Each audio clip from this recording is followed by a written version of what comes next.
ಕೆಲವೇ ಕ್ಷಣಗಳಲ್ಲಿ ಪವಿತ್ರ ಗೌಡ ಬಂಧನಕ್ಕೆ ಪೊಲೀಸರು ಈಗಾಗಲೇ ಮನೆ ನಿವಾಸದ ಮುಂದೆ ಆಗಮಿಸಿದ್ದಾರೆ. ಇನ್ನು ದರ್ಶನ್ಗಾಗಿ ಪೊಲೀಸರ ತಲಾಶ್ ಜೋರಾಗಿದೆ. ಹೊರ ರಾಜ್ಯದಲ್ಲಿದ್ದಾರೆ ದರ್ಶನ್. ಈಗ ಬರ್ತಿರೋ ಮಾಹಿತಿಯ ಪ್ರಕಾರ ದರ್ಶನ್ ಇವತ್ತು ಶರಣಾಗದೇ ಇದ್ರೆ ಪೊಲೀಸರೇ ಅರೆಸ್ಟ್ ಮಾಡ್ತಾರೆ. ದರ್ಶನ್ಗಾಗಿ ಹುಡುಕಾಟವನ್ನು ನಡೆಸಿದ್ದಾರೆ ಪೊಲೀಸರು. ಆತ ಎಲ್ಲಿದ್ದಾರೆ?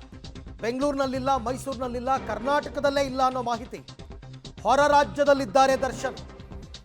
ದರ್ಶನ್ ಏನಾದರೂ ಇವತ್ತು ಶರಣಾಗದೆ ಇದ್ದರೆ ಪೊಲೀಸರು ಅರೆಸ್ಟ್ ಅನ್ನು ಮಾಡಬೇಕಾಗಿ ಬರುತ್ತೆ. ಅವರೇ ವಾಲಂಟಿಯರ್ ಆಗಿ ಕೋರ್ಟ್ಗೆ ಬಂದು ಶರಣಾಗ್ತಾರಾ? ಮೊನ್ನೆ ಎಲ್ಲ ಕೋರ್ಟ್ಗೆ ಅವರು ಹಾಜರಾಗಿದ್ದರು.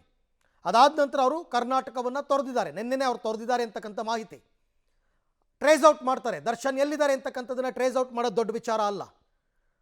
ದರ್ಶನ್ ಅವ್ರನ್ನೇ ಇಮಿಡಿಯೇಟ್ ಆಗಿ ಬಂದು ಸರೆಂಡರ್ ಆಗ್ತಾರಾ ಅಥವಾ ದರ್ಶನನ್ನು ಅರೆಸ್ಟ್ ಮಾಡ್ತಾರಾ? ಸರೆಂಡರ್ ಆಗಲಿಲ್ಲ ಅಂದರೆ ಬೇರೆ ಆಪ್ಷನ್ನೇ ಇಲ್ಲ. ಈಗ ನೋಡಿ, ಪವಿತ್ರ ಗೌಡಾಗ ಅಷ್ಟೂ ಟೈಮ್ ಕೊಟ್ಟಿಲ್ಲ. ನಾನೇ ಬರ್ತೀನಿ ಅಂದರೂ ಟೈಮ್ ಕೊಟ್ಟಿಲ್ಲ ಪೊಲೀಸರು. ಮನೆ ಮುಂದೆ ಬಂದು ಕಾಯ್ತಾ ಇದ್ದಾರೆ. ಇನ್ನೇನು ಕೆಲವೇ ಹೊತ್ತಲ್ಲಿ ಅವರು ಅರೆಸ್ಟ್ ಆಗುತ್ತೆ, ಕೋರ್ಟ್ ಮುಂದೆ ಪ್ರೊಡ್ಯೂಸ್ ಮಾಡ್ತಾರೆ. ಬಟ್ ದರ್ಶನ್ ಎಲ್ಲಿ? ಇದು ಪ್ರಶ್ನೆ ಇವಾಗ ಇರ್ತಕ್ಕಂಥದ್ದು. ಕೆಲವೇ ಕ್ಷಣಗಳಲ್ಲಿ ಪವಿತ್ರ ಗೌಡ ಅರೆಸ್ಟ್ ಆಗುತ್ತೆ. ಇನ್ನೇನು ಕೆಲವೇ ಹೊತ್ತಲ್ಲಿ RR ನಗರ ನಿವಾಸಕ್ಕೆ ಪೊಲೀಸರು ಆಗಮಿಸಿದ್ದಾರೆ. ಮಫ್ತಿಯಲ್ಲಿ ಬಂದಿದ್ದಾರೆ. ಕಾಮಾಕ್ಷಿಪಾಳ್ಯ ಅನ್ನಪೂರ್ಣೆ ಅರೆಸ್ಟ್ ಬಳಿಕ ಅನ್ನಪೂರ್ಣೇಶ್ವರಿ ಠಾಣೆಗೆ ಪವಿತ್ರ ಗೌಡ ಅವ್ರನ್ನ ಕರ್ಕೊಂಡು ಹೋಗಲಾಗುತ್ತೆ. ಆ ನಂತರ ಪರಪ್ಪನ ಅಗ್ರಹಾರ RR ನಗರ ನಿವಾಸಕ್ಕೆ ಪೊಲೀಸರು ಆಗಮಿಸಿದ್ದಾರೆ. ಅವ್ರದ್ದೇ ಆದ ಪ್ರೊಸೀಜರ್ ಇರುತ್ತೆ, ಅದರ ಪ್ರಕಾರನೇ ಮಾಡ್ತಾರೆ. ಇಮ್ಮಿಡಿಯೇಟ್ ಆಗಿ ಆ್ಯಕ್ಷನ್ಗೆ ಇಳಿದಿದ್ದಾರೆ ಪೊಲೀಸರು. RR ನಗರದಲ್ಲಿ ಪವಿತ್ರ ಗೌಡ ಮನೆ ಏನಿದೆ ಆ ಮನೆಯತ್ತ ಪೊಲೀಸರು ಬಂದು ಪವಿತ್ರ ಗೌಡ ಈಗಾಗಲೇ ಫೋನ್ ಮುಖಾಂತರ ತಿಳಿಸಿದ್ದಾರೆ, ನಾವು ಬಂದಿದ್ದೇವೆ, ಕಾಯ್ತೀವಿ ಅಂತ. ಕೆಲವೇ ಕ್ಷಣದಲ್ಲಿ ಪವಿತ್ರ ಗೌಡ ಕೆಳಗಿಳಿದು ಬರಬೇಕು, ಅವರು ಅರೆಸ್ಟ್ ಮಾಡ್ಕೊಂಡು ಕರ್ಕೊಂಡು ಹೋಗಬೇಕು. ಹಾಗಾಗಿ ಈಗ RR ನಗರದ ನಿವಾಸಕ್ಕೆ ಕಾಮಾಕ್ಷಿಪಾಳ್ಯ ಪೊಲೀಸರ ಆಗಮನ ಆಗಿದೆ. ಮಫ್ತಿಯಲ್ಲಿ ಬಂದಿದ್ದಾರೆ. ಕೆಲವೇ ಹೊತ್ತಲ್ಲಿ ಆಕೆಯನ್ನು ಅರೆಸ್ಟ್ ಮಾಡ್ತಾರೆ. ಕೆಲವೇ ಕ್ಷಣದಲ್ಲಿ. ಆ ಮಾಹಿತಿ ಈಗಾಗಲೇ ಪವಿತ್ರ ಗೌಡಗೂ ಕೂಡ ಗೊತ್ತು. ಕೊನೆಯದಾಗಿ ಅವರ ಪೇರೆಂಟ್ಸ್ ಜೊತೆ, ಮಗಳ ಜೊತೆ ಎಲ್ಲ ಅವರು ಮಾತನಾಡಿ ಮುಂದೇನೇನು ಮಾಡಬೇಕು ಅಂತಕ್ಕಂಥ ವಿಚಾರಗಳನ್ನ ತಿಳಿಸಿ ಈಗ ಆಕೆಯನ್ನು ಕರ್ಕೊಂಡು ಹೋಗ್ತಾರೆ.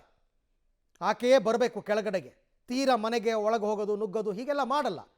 ಹೇಳಿರ್ತಾರೆ ಬರ್ತೀವಿ ಅಂತ ಹೇಳ್ತಾರೆ, ಸ್ವಲ್ಪ ವೆಯ್ಟ್ ಮಾಡ್ತಾರೆ.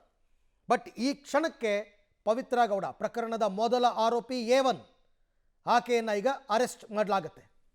ಈ ಬಗ್ಗೆ ಮತ್ತಷ್ಟು ಮಾಹಿತಿ ನನ್ನ ಕೊಲೀಗ ಮುರಳೀಧರ್ ಅವರಿಂದ ಪಡ್ಕೊಳ್ಳೋಣ. ಮುರಳಿ, ಈಗ ಸುಪ್ರೀಂ ಕೋರ್ಟ್ನ ಆದೇಶ ಎಷ್ಟು ವೇಗವಾಗಿ ಬಂತೋ ಈಗ ಪೊಲೀಸರು ಕೂಡ ಅಷ್ಟೇ ವೇಗವಾಗಿ ಕಾರ್ಯಾಚರಣೆಗೆ ಇಳಿದಿದ್ದಾರೆ ಪವಿತ್ರ ಗೌಡ ವಿಚಾರದಲ್ಲಿ. ದರ್ಶನ್ ವಿಚಾರ ಹೇಗೆ ಅಂತ? ಖಂಡಿತವಾಗಿ ಅರವಿಂದ್, ಯಾಕಂದ್ರೆ ಪ್ರಮುಖವಾಗಿ ಸುಪ್ರೀಂ ಕೋರ್ಟ್ನ ಆದೇಶದಲ್ಲಿ ತತ್ಕ್ಷಣವೇ ಅವರನ್ನು ಬಂಧನಕ್ಕೆ ಒಳಪಡಿಸಿ, ಅಂದ್ರೆ 7 ಜನ ಆರೋಪಿಗಳೇನಿದ್ರೆ 7 ಜನ ಆರೋಪಿಗಳನ್ನು ಕೂಡ ತತ್ಕ್ಷಣವೇ ಬಂಧನಕ್ಕೆ ಒಳಪಡಿಸಿ ಅಂತೇಳಿ ಆದೇಶವನ್ನು ಸುಪ್ರೀಂ ಕೋರ್ಟ್ ಮಾಡಿದೆ.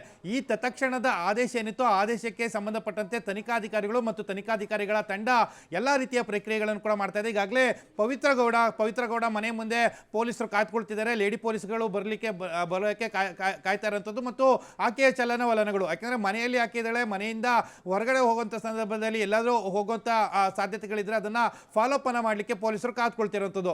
ಜೊತೆಗೆ ದರ್ಶನ್ ಇಲ್ಲಿದ್ದಾರೆ ಅನ್ನೋದ್ರ ಬಗ್ಗೆ ಇನ್ನೂ ಕೂಡ ಯಾವುದೇ ರೀತಿಯ ಸ್ಪಷ್ಟನೆಗಳು ಸಿಗ್ತಾ ಇಲ್ಲ. ಯಾಕೆಂದರೆ ಹೊರ ರಾಜ್ಯ ಮತ್ತು ಮೈಸೂರಿನ ಫಾರ್ಮ್ ಹೌಸ್ ಎರಡೂ ಕೂಡ ಒಂದಷ್ಟು ಮಾಹಿತಿಗಳು ಬರ್ತಾ ಇದೆ. ಜೊತೆಗೆ ಮೈಸೂರಿನ ಫಾರ್ಮ್ ಹೌಸ್ ಏನಿದೆ, ಮೈಸೂರಿನ ಫಾರ್ಮ್ ಹೌಸ್ಗೆ ಈಗಾಗಲೇ ಪೊಲೀಸರು ಕೂಡ ಹೋಗ್ತಾ ಇರೋಂಥದ್ದು. ಅಂದರೆ ಇಲ್ಲಿಯ ಪೊಲೀಸರಲ್ಲ, ಅಲ್ಲಿಯ ಪೊಲೀಸರನ್ನ ಅಲರ್ಟ್ ಮಾಡಿ ಅಲ್ಲಿಗೆ ಕಳಿಸ್ಕೊಡುವಂಥ ಒಂದಷ್ಟು ಕೆಲಸಗಳು ಮಾಡ್ತಾ ಇದ್ದಾರೆ. ಯಾಕಂದರೆ ಅವರ ಚಲನವಲನಗಳನ್ನು ಆಲಿಸಲಿಕ್ಕೆ ಅಲ್ಲಿಯ ಪೊಲೀಸರು ಅಲ್ಲಿಗೆ ರೀಚ್ ಆಗ್ತಾರೆ. ರೀಚ್ ಆದ ನಂತರ ಇಲ್ಲಿಯ ತನಿಖಾಧಿಕಾರಿಗಳ ತಂಡ ಮೈಸೂರಿಗೆ ತಲುಪಿ ಅದಾದ ನಂತರ ಅವರನ್ನು ಬಂಧನಕ್ಕೆ ಒಳಪಡಿಸೋಂಥ ಪ್ರಕ್ರಿಯೆಗಳನ್ನು ಕೂಡ ಮಾಡುವಂಥದ್ದು. ಅಂದರೆ ಅರವಿಂದ್, ನಾವು ಅನ್ಕೊಳ್ತಾ ಇದ್ವಿ ಶರಣಾಗತರಾಗಲಿಕ್ಕೆ ಒಂದಷ್ಟು ಕಾಲಾವಕಾಶವನ್ನು ಕೊಡುವಂಥ ಸಾಧ್ಯತೆಗಳಿವೆ.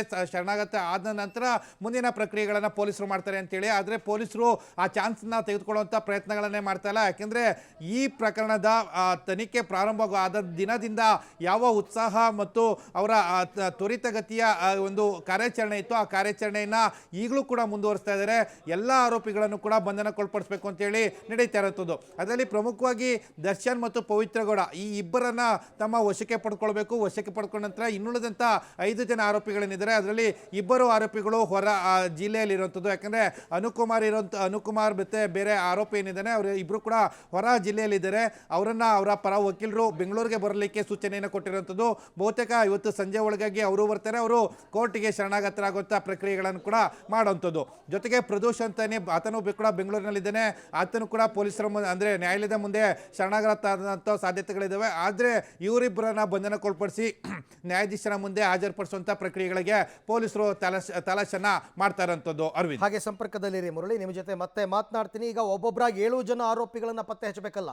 ಹೊರ ರಾಜ್ಯದಲ್ಲಿದ್ದವ್ರನ್ನೂ ಕೂಡ ಕರೆಸ್ಕೋಬೇಕಾಗುತ್ತೆ, ಇಲ್ಲೇ ಇರ್ತಕ್ಕಂಥವ್ರನ್ನ ಅರೆಸ್ಟ್ ಕೂಡ ಮಾಡಬೇಕಾಗುತ್ತೆ. ಆ ನಿಟ್ಟಿನಲ್ಲಿ ಮೊದಲ ಹೆಜ್ಜೆಯಾಗಿ ಪವಿತ್ರ ಗೌಡ ಮನೆ ಮುಂದೆ ಪೊಲೀಸರು ಬಂದು ಕಾದು ಕುಳಿತಿದ್ದಾರೆ.